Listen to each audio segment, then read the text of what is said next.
जी हाँ नाज़रीन, drama serial Chaalbaaz की नेक्स्ट आने वाली एपिसोड में आप देखेंगे कि इनाया इधर बहुत खुश होती है कि बानो उसके हाथों बेवकूफ़ बन गई है। लेकिन इनाया सोच रही होती है कि ईशल भाभी, आपने मुझे खुद मजबूर किया है कि मैं इस सब में आपकी मोम को भी घसीटूं। जो भी मेरे रास्ते में आएगा वो इसी तरह से मारा जाएगा, मगर मैं माजरत चाहती हूँ। उधर आप देखेंगे कि जब बानो फ़ोन करके सारी की सारी हकीकत बताती है यहाँ पर कि क्या कुछ हुआ, तो वहाँ पर बहुत ही ज़्यादा गुस्सा आता है ईशल की माँ को, और वो कहती है ये सब कुछ वहाँ पर ये हो रहा है, मुझे वहाँ पर चक्कर लगाना ही होगा। और जब वो जाकर इस बारे में बात करेगी तो उस पर कहेगा आशिर, अगर ये घर की बातें तुमने नहीं पहुँचाई ईशल तो ये किसने पहुँचाई हैं? तुम मुझे बताती क्यों नहीं हो?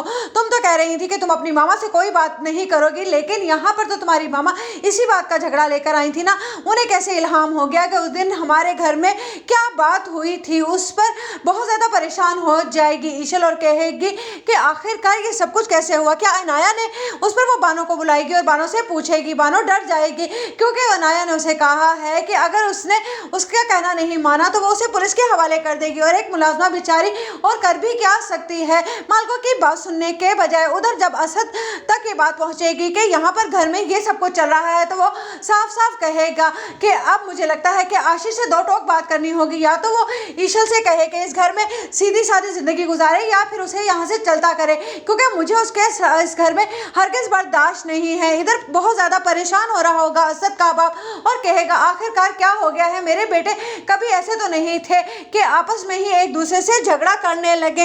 यहाँ पर तो सब कुछ उलट हो रहा है। मैंने तो अपनी ज़िंदगी के आखिरी दिन सुकून से गुजारने चाहे थे, लेकिन ये सब कुछ क्या। उधर अनाया को देखकर आयजा समझ जाती है कि कोई तो कोई गड़बड़ है। ईशल में इतनी जुर्रत नहीं हो सकती, वो आशिर से वाकई बहुत मोहब्बत करती है और वो आशिर को नाराज़ भी नहीं कर सकती। इसका मतलब है कि इस सब के पीछे भी अनाया का हाथ है। इधर अनाया खामोशी से खड़ी मुस्कुरा रही होती है और सोचती है कि अब पहले तो मेरा एक दुश्मन था, लेकिन अब तो ईशल भाभी ने बार बार मुझसे सवाल करके मुझे मजबूर कर दिया है कि मैं उनके बारे में भी कुछ सोचूं, क्योंकि इस तरह से तो ये दोनों मिलकर मुझे पागल बना देंगे। इधर आप देखेंगे कि रोहान अनाया से कहता है कि मुझे अच्छा लगता है कि अब तुम मेरी हर चीज़ को एक्सेप्ट करती हो, जिस पर अनाया दिल ही दिल में सोचती है कि ये मेरी मजबूरी है रोहान। अगर मुझे ज़रा भी आयजा आपी को बर्बाद